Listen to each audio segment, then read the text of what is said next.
Bueno, pues esta historia es quizá el epicentro de la historia de la humanidad, por eso la historia se divide en antes y después de Cristo, del nacimiento de Cristo. Y hoy vamos a descubrir por qué razón lo es, por qué razón es el parteaguas de la historia de la humanidad.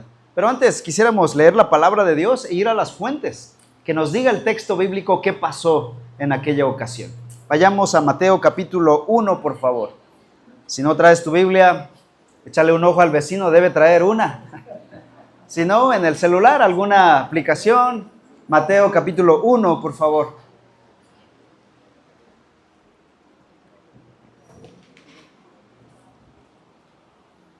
Y dicen, vamos a leer los versículos 18 al final, al 25. Mateo 1, 18 al 25. Y permítanme hacer esta lectura en voz alta mientras tú puedes seguir con tu vista. Dice la palabra de Dios: el nacimiento de Jesucristo fue como sigue. Estando su madre María comprometida para casarse con José, antes de que se llevara a cabo el matrimonio, se halló que había concebido por obra del Espíritu Santo. Entonces José, su marido, siendo un hombre justo y no queriendo denunciarla públicamente, quiso abandonarla en secreto. Pero mientras pensaba en esto, se le apareció en sueños un ángel del Señor, diciéndole: José, hijo de David, no temas recibir a María tu mujer, porque el niño que se ha engendrado en ella es del Espíritu Santo. Y dará a luz un hijo, y le pondrás por nombre Jesús, porque él salvará a su pueblo de sus pecados. Todo esto sucedió para que se cumpliera lo que el Señor había hablado por medio del profeta, diciendo: He aquí, la Virgen concebirá y dará a luz un hijo, y le pondrá por nombre Emmanuel, que traducido significa Dios con nosotros. Cuando José despertó del sueño, hizo como el ángel del Señor le había mandado, y tomó consigo a María como su mujer, y la conservó virgen hasta que dio a luz un hijo, y le puso por nombre Jesús. Permítanme orar antes de estudiar este pasaje. Señor, en esta hora nos disponemos a estudiar el texto frente a nosotros, y no queremos hacerlo con nuestro propio entendimiento, limitado y también manchado por el pecado. Queremos pedir entonces que tu Santo Espíritu, el mismo Espíritu que inspiró esta escritura, el mismo Espíritu que concibió a Cristo, a Jesús, sea el mismo Espíritu que ilumine nuestras mentes para entender esta sagrada historia, Señor. Gracias por nuestros invitados que han estado hoy con nosotros, que han aceptado la invitación a venir y escuchar tu palabra. Bendice a tu iglesia también por medio de esta palabra tuya. En el nombre de Cristo Jesús. Amén. Pues la Biblia enseña la relevancia de la muerte de Cristo en la cruz del Calvario.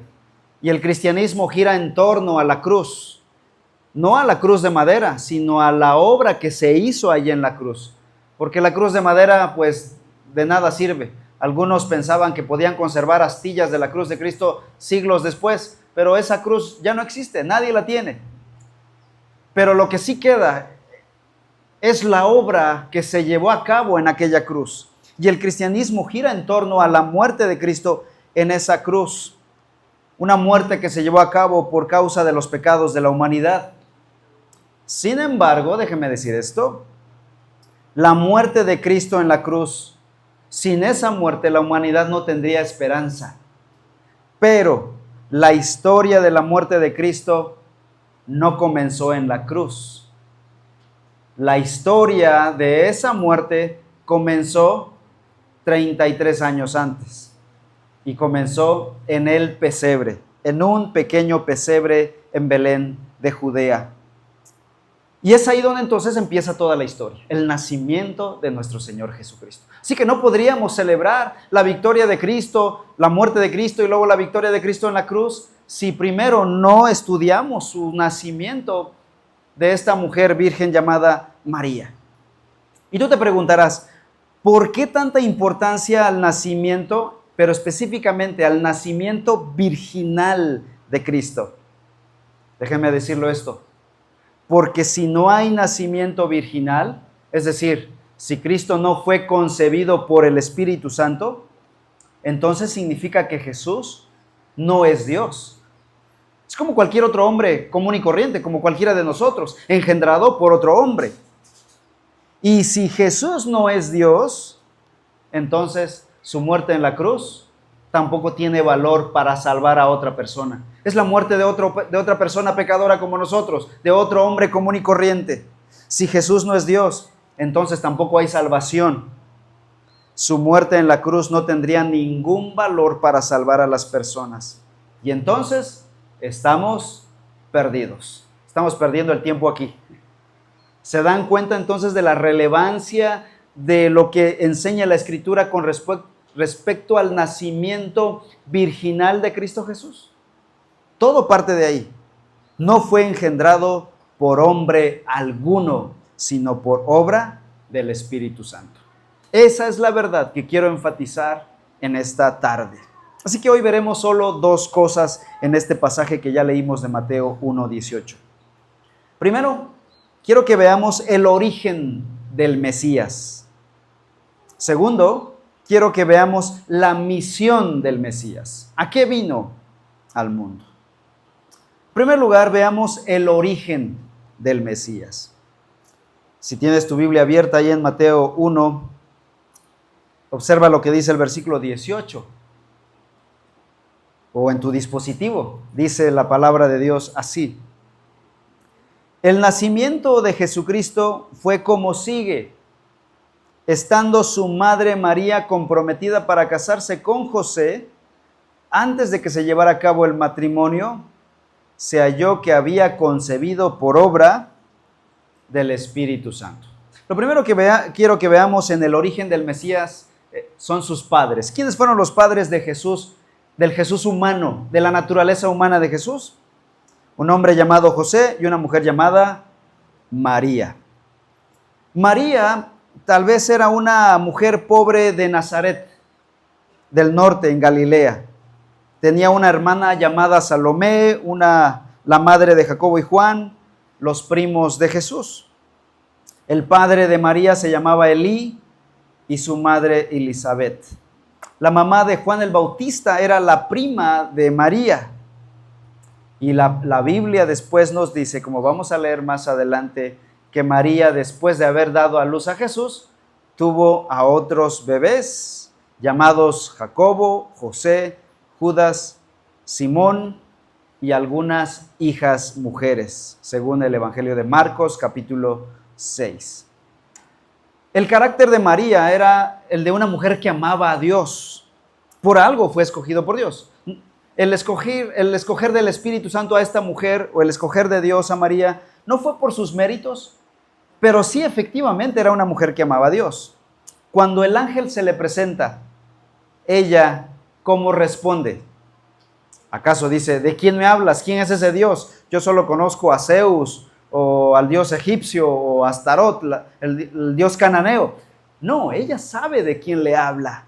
Y contesta en Lucas capítulo 1, aquí tienes a la sierva del Señor. Hágase conmigo conforme a tu palabra. Y después el texto dice que adoró al Señor. Es decir, María era una mujer temerosa de Dios que amaba a Dios. En cuanto al padre, no biológico de Jesús, pero sí legal, el padre adoptivo de Jesús, por lo que vamos a aprender el día de hoy, era José, el esposo de María. José no era de Galilea como María, José era del sur, era de Belén, de Judá, quizá de una familia más acomodada por el trabajo que tenía. Era hijo de un hombre llamado Jacob, artesano de oficio, probablemente carpintero. Y Mateo 1:19 dice también que José era un hombre justo. Así que aquí tienes a la pareja, José y María, dos hombres de Dios, un matrimonio que estaba a punto de llevarse a cabo en el temor de Dios. La Biblia nos dice que estos dos jóvenes, quizá entre sus 15 y 18 años, o sea, no eran muy grandes de edad, el promedio para casarse en aquellos años era de los 15 a los 17 años aproximadamente. Recordarán que a los 12 años era la transición de la niñez a la adultez. Yo ya sería bisabuelo. Y a los 12 años era el parteaguas. No pasabas la transición larga de 50 años de adolescencia como en la actualidad, ¿verdad? De niño a adulto. Y el niño de 12 años ya sabía más o menos el oficio que seguiría. Era el oficio de su padre. Así que ellos, José y María, José ya era un carpintero a sus 15, 17 años. Y María, una mujer trabajadora en todo el sentido de la palabra, lista para casarse a esta edad. Pero aclaro, ¿qué dice el texto? Aún no estaban casados, estaban comprometidos, dice el versículo 18. María estaba comprometida para casarse con José. Es decir, un dato importante que voy a explicar después, no habían tenido contacto sexual durante esta etapa de compromiso. Apenas se iban a casar. Dice el versículo 18, María comprometida para casarse con José antes de que se llevara a cabo el matrimonio. La nota aclaratoria. La virginidad de María es un elemento importante, no solo por el testimonio moral de María para que públicamente la gente dijera, bueno, es que ella todavía no se ha casado, todavía es virgen. ¿Y qué testimonio? Pues sí, era importante ese testimonio moral. Sin embargo, en este pasaje, el elemento más importante para la virginidad de María era porque este elemento definía el origen divino de Cristo. Dice Lucas, versículo 34, 1:34, que María le dijo al ángel, ¿cómo será esto? Cuando el ángel le dijo, vas a ser mamá y ese niño se llamará Jesús. Ella dijo, ¿cómo será esto puesto que soy virgen? Es decir, ella confirma, no he conocido varón. Eso significa que este bebé no fue concebido por José o por cualquier hombre, si es que hubiese cometido adulterio ella.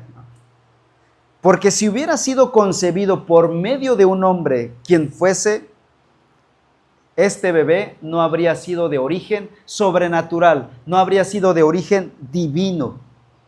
Y si Jesús no fue de origen divino, no habría podido ser nuestro Salvador. Su muerte en la cruz no hubiese tenido ningún valor. Habría sido la muerte de cualquier hombre pecador.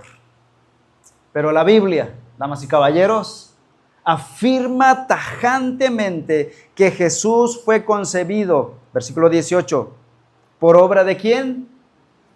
Por obra del Espíritu Santo. Ciertamente Jesús nació de María, pero también nació de Dios, del Espíritu Santo. Eso significa que estamos frente a un hombre que tiene doble origen. Este es el punto 1 que estamos tratando, el origen de Jesús. ¿Cuál es el origen de Jesús? Es un doble origen. Un origen humano de parte de María, pero también un origen espiritual, un origen divino por obra del Espíritu Santo. Cristo es hombre y es Dios. Dos naturalezas en ese pequeño bebé que se está formando en el vientre de María. Esto es espectacular. Dios en todo su poderío, en todos sus atributos, en esa pequeña semilla que está todavía en el vientre de María y que empezaría su crecimiento en todo el sentido de la palabra como cualquier embarazo. Es decir, fue una célula, fue creciendo, se hizo hasta llegar a los 9 meses el bebé y listo para nacer, como vamos a ver en el versículo 25. Del versículo 18 al 25 se narra en una sentada todo lo que pasó desde la célula hasta el alumbramiento del bebé como tal. Cristo, como Dios, no tuvo inicio. Él ya existía desde antes de la fundación del mundo. Vean lo que dice el Evangelio de Juan. Más adelantito, busca el Evangelio de Juan, el capítulo 1 en el versículo 1. Juan 1:1.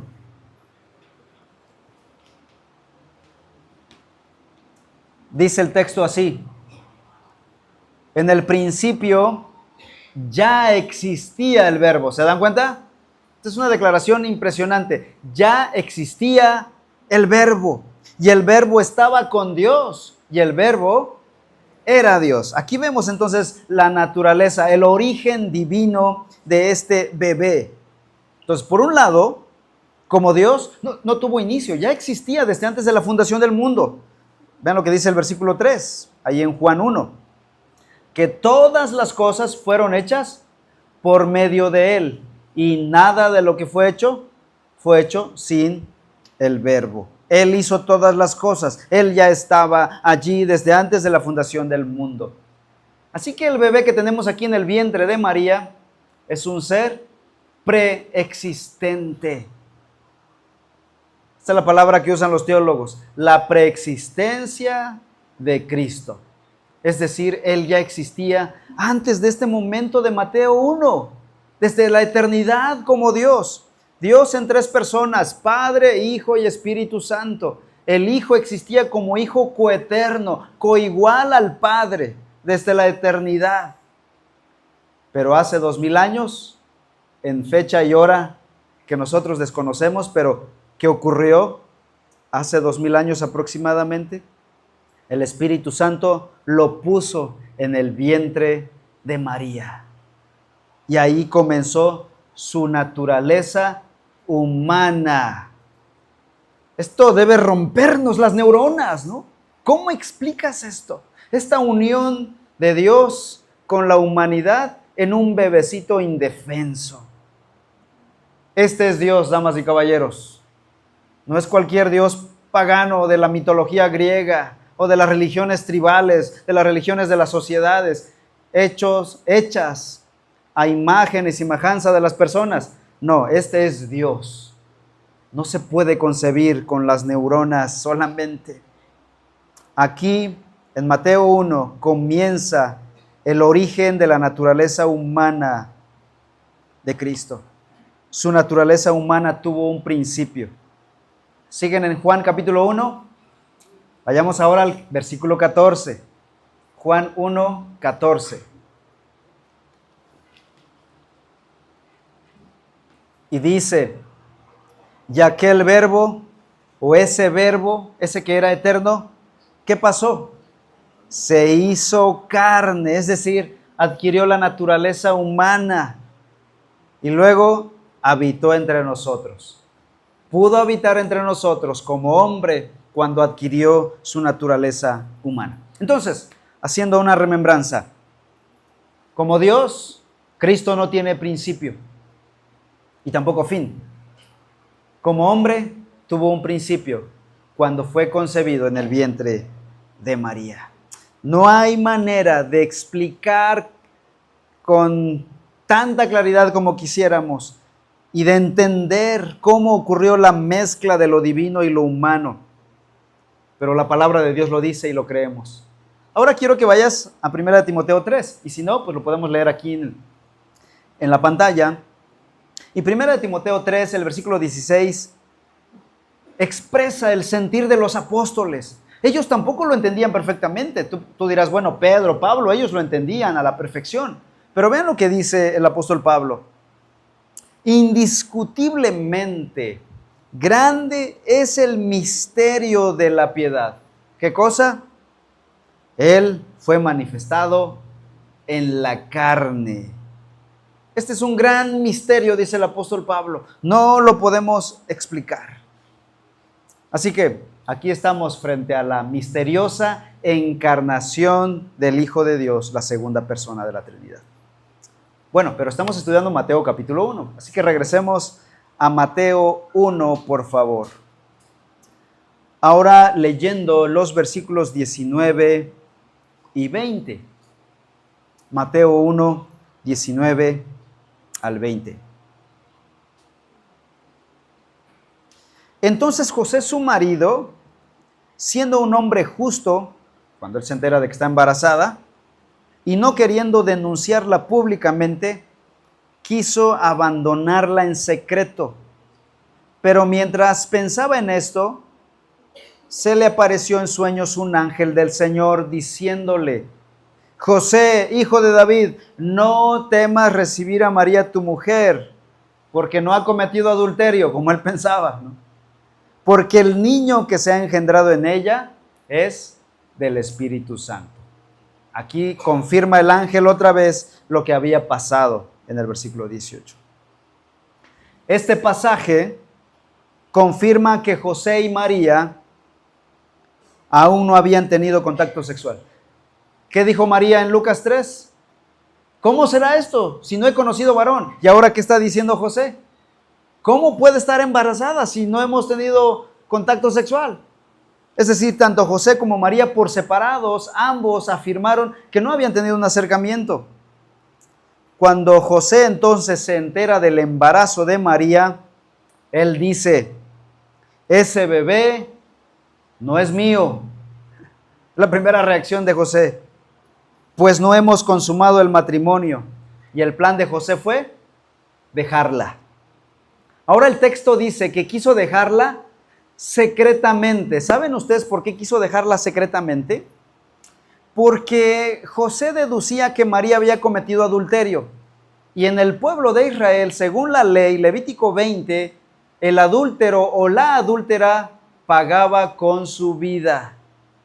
Y José sabía que era lo que le esperaba a María. Y como él era justo y amaba a María, dice que no quiso denunciarla públicamente. Así que ideó un plan. ¿Cuál era el plan de José? Abandonarla secretamente, ir lejos a un lugar lejano, y de esa manera todos pensarían que el malvado violador iba a ser él, había sido él, y que había escapado dejándola embarazada. Y de esa manera José se estaba echando la culpa así del pecado y protegería la integridad física de María. Tú dirás: qué tierno ese hombre, ¿verdad? Pues José era un hombre justo, dice el versículo 19. Y bueno, en eso andaban las cosas cuando de repente se le aparece un ángel a José. En lo que dice el versículo 20. 1:20 de Mateo. Se le aparece el ángel y le dice, bueno, en sueños: José, hijo de David, no lo hagas, no huyas, y tampoco pienses mal de María. No temas recibir a María tu mujer, porque el niño que se ha engendrado en ella es del Espíritu Santo. El ángel le dice: no, María no te ha engañado, más bien ha sido escogida por Dios para cumplir una gran misión sagrada. Me imagino a José cuando escuchó estas palabras del ángel. ¿Qué ha de haber dicho? Uf, de la que me salvé. Yo pensé que esa mujer maravillosa me había traicionado. Pensé que esa mujer había roto nuestros sueños. Pero no, gracias a Dios no fue lo que pasó. Ellos estaban siendo escogidos para un plan mayor. Jesús ciertamente no sería el hijo biológico de José, pero Dios lo escogió para ser el padre legal y protector físico de Jesús. Realmente el padre de este bebé sería Dios, quien lo había concebido por su espíritu. Pero el derecho legal en la línea real davídica venía por medio de la adopción de José. Qué bonita historia. Y este es el origen de nuestro Señor Jesucristo. Origen divino y origen humano. Ese es nuestro primer punto. Pero hoy tenemos que cubrir dos. Y ahora hablemos de la misión. ¿Por qué vino? ¿Por qué tanta peripecia en su venida? Y estaba a punto de morir este bebé. ¿Por qué? Por su misión. Veamos la misión del Mesías. Versículos 21 en adelante. Y dará a luz un hijo, y le pondrás por nombre Jesús, porque él salvará a su pueblo de sus pecados, dice el versículo 21. ¿Por qué tanto afán del Padre Celestial de enviar a su Hijo al mundo? Tantos peligros que corrió Jesús, no durante su vida solamente, sino desde antes de su nacimiento. ¿Qué hubiera pasado si efectivamente no funciona el plan y acusan a María de adulterio? ¿Cómo hubiera acabado María? Apedreada, muerta. Y obviamente el bebé que llevaba en el vientre hubiese acabado muerto también. Desde antes de su nacimiento, la vida de este bebé, la vida de Jesús, estuvo en peligro. Tarde o temprano iba a morir, a los 33 días o a los 33 años. Pero él vino en una misión donde involucraría su propia vida. Él habría de morir. Tanto afán en su venida, porque la respuesta la da el versículo que acabamos de leer. El Cristo divino tenía una misión claramente determinada desde antes de la fundación del mundo. Él vendría a salvar a su pueblo de sus pecados. Así como leímos en el profeta Isaías. Vamos a leer el libro de Hechos, por favor. Hechos capítulo 2.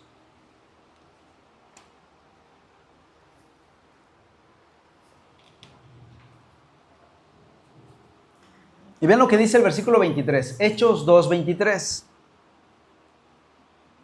Ya aquí, ya Jesús ya murió en la cruz, ya resucitó, ya ascendió al cielo. Ahora Pedro está predicando. Vean lo que dice el apóstol Pedro, hablando de Cristo. Dice, este fue entregado, ¿saben por quién? Por el plan predeterminado y el previo conocimiento de Dios. ¿Quién lo entregó para morir en la cruz? Dios mismo lo entregó para morir en la cruz. ¿Pero cuándo? Dice, por el plan. Ellos tenían un plan. El Padre, el Hijo y el Espíritu Santo, antes de que se fundara el mundo, tenían un plan. Oigan, ¿o acaso piensan que Dios puede actuar al ahí se va, al azar? Y vamos haciendo las cosas como nos vaya funcionando. Hacemos un plan A, un plan B, y si no, pues vemos de qué manera lo corregimos. No, Dios no opera de esa manera. Dios tenía un plan predeterminado y previo, dice el pasaje, según el plan predeterminado y el previo conocimiento de Dios. Jesús había sido comisionado con una misión en el mundo desde antes de la fundación del mundo. La palabra Jesús, de hecho el nombre Jesús, viene del hebreo Yeshua, que significa Yahvé salvará. Es decir, Jesús llevaba en su propio nombre la misión a la que venía al mundo. ¿A qué venía al mundo? A salvar a su pueblo de sus pecados. ¿Y cómo lo haría? ¿Peleando con espadas contra los romanos o contra los ejércitos enemigos del pueblo de Israel? No, lo haría muriendo en la cruz por los pecados de su pueblo. Siguiendo ahí en Mateo capítulo 1. Disculpen el ir y venir, pero vayamos al texto, ¿verdad? Que el texto nos diga de qué se trata esto. Ahora los versículos 22 y 23 de Mateo 1, dice así la palabra de Dios. Todo esto sucedió para que se cumpliera lo que el Señor había hablado por medio del profeta, diciendo, he aquí, la Virgen concebirá y dará a luz un hijo, y le pondrá por nombre Emmanuel, que traducido significa Dios con nosotros. Mateo, el que escribió este evangelio, está narrando los hechos, cómo el ángel llegó a María y cómo llegó a José para confirmarlo y animarlo a que no dejara a su esposa.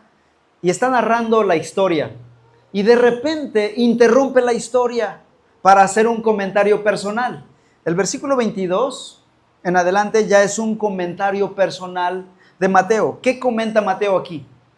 Mateo va a la escritura del Antiguo Testamento y toma un pasaje de allá y lo inserta en su texto. Y dice que el nacimiento de este bebé es el cumplimiento de una profecía dada 7 siglos antes, 700 años antes. Un profeta muy famoso lo había dicho, Isaías. Permítanme leer, no lo busquen, y creo que ya nuestras manos están cansadas de buscar pasajes bíblicos. Permítanme leer Isaías 7:14. Por tanto, dice Isaías, el Señor mismo les dará esta señal. Una virgen concebirá y dará a luz un hijo y le pondrá por nombre Emmanuel. Esto se parece a Mateo capítulo 1. Y tú dirás, bueno, ¿acaso los autores son hermanos o son primos o cómo se comunicaron la información? No, nada que ver. Isaías vivió 700 años antes de Mateo. Jamás conoció a Mateo. Pero Dios era el que estaba profetizando por medio de estos hombres que un día vendría alguien que representaría la presencia de Dios entre su pueblo. La palabra Emmanuel. La palabra Emmanuel realmente al principio no era un nombre, después se convirtió en un nombre. La palabra Emmanuel significaba, en hebreo, Dios con nosotros. Ya después, como sonaba bonito, pues ya lo empezamos a usar como nombres. Emmanuel no era el nombre para el bebé, sino así se le hubiera puesto al bebé Jesús. En lugar de Jesús se llamaría Emmanuel. La palabra Emmanuel era una descripción de la función de ese bebé en la tierra. ¿Cuál sería su función en la tierra? Ser la presencia de Dios en medio de su pueblo. ¿Se acuerdan de Juan capítulo 1? Que leímos el versículo 14 y dice, aquel verbo se hizo carne. ¿Y qué hizo después? Habitó entre nosotros. Es decir, el nacimiento de Cristo, que cumplió a la vez una profecía de 7 siglos antes, es la presencia de Dios entre su pueblo en la humanidad. Vamos al versículo 25 ahora, Mateo capítulo 1, versículo 24 al 25. Mateo 1, 24 dice, cuando José despertó del sueño, hizo como el ángel del Señor le habían mandado y tomó consigo a María como su mujer y la conservó virgen hasta que dio a luz un hijo y le puso por nombre Jesús. ¿Se acuerdan qué es lo que quería hacer José? Dejarla. Pero viene el ángel, le da esta visión y le dice, no ha cometido adulterio, el Espíritu ha concebido en ella. Entonces José despierta del sueño, seguramente muy contento, porque no había habido traición ni adulterio, no había un engaño, y así que ni tardo ni perezoso va y se casa con ella y la toma por esposa, dice el versículo 24. Y tomó consigo a María como su mujer, dice el versículo 24. Pero también, aparte de alegría en el corazón de José, seguramente había asombro. Oye, vamos a criar a un bebé que es fuera de serie. No vamos a criar a cualquier bebé. Este es el Hijo de Dios. El resto es historia. Jesús crece y nunca vemos a los padres de Jesús disciplinándolo porque se portó mal. Este bebé sí era un bebé perfecto. El bebé que todo padre quisiera tener. Pero era el Hijo de Dios. Por esa razón era diferente. Era un gran privilegio para ellos crear y acrecentar al bebé, al Hijo de Dios. Pero también era una responsabilidad. Ellos debían ser unos padres piadosos para criar a este bebé. No solo se casaría con la mujer de sus sueños, José tendría que criar al propio Hijo de Dios como su propio hijo. Luego el texto dice que se casan y hay una nota importante allí en el versículo 25. Esta es una nota aclaratoria del autor de los hechos en aquel momento. Se casaron, pero la conservó virgen hasta que dio a luz un hijo. Y esto es un elemento importante. María no permaneció siendo virgen el resto de su vida, por supuesto. solo hasta que nació el bebé. José y María tuvieron más hijos más adelante. Ahora sí quisiera leerles ahí mismo en el Evangelio de Mateo, el capítulo 13, versículos 55 y 56, donde la Escritura dice: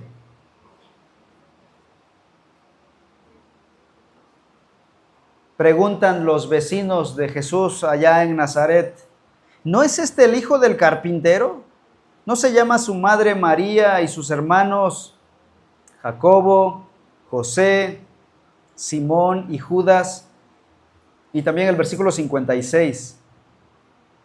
¿No están todas sus hermanas con nosotros? No menciona los nombres, pero por lo menos para que sea plural debió tener 2 hermanas. Pero yo creo que fueron más, porque dice todas sus hermanas. Así que José y María, después del nacimiento del bebé, tuvieron otros hijos. Y el texto termina con la siguiente declaración, en el versículo 25, Mateo 1:25. Dio a luz un hijo y le puso por nombre Jesús. Finalmente llegó el día del alumbramiento, pasaron 9 meses. Desde el versículo 18 hasta el versículo 25 es una narrativa de 9 meses, de cómo fue concebido, mes 0, hasta el nacimiento, versículo 25, mes 9. Llegó el día del alumbramiento del bebé, al que pusieron por nombre Jesús, tal como lo había indicado el ángel Gabriel, indicando que él iba a ser el Salvador. Jesús, Yeshua, significa Yahvé salvará. Y ese bebé crecería y moriría en la cruz del Calvario. Este es el nacimiento, este es el origen humano y divino de nuestro Señor Jesucristo. Esta es la misión a la que vino nuestro Señor Jesucristo, a morir por los pecados de la humanidad. Para terminar, aquel bebé indefenso creció, murió, pero después resucitó, triunfante sobre la cruz, sobre el pecado y sobre el infierno. La resurrección de Jesucristo significa que Él triunfó sobre el infierno, sobre la muerte y sobre el pecado. Y saben, después de resucitado, ¿dónde está Jesús desde ese momento hasta este? Vayamos a nuestro último pasaje del día de hoy. Filipenses capítulo 2. Filipenses capítulo 2, versículos 5 al 11.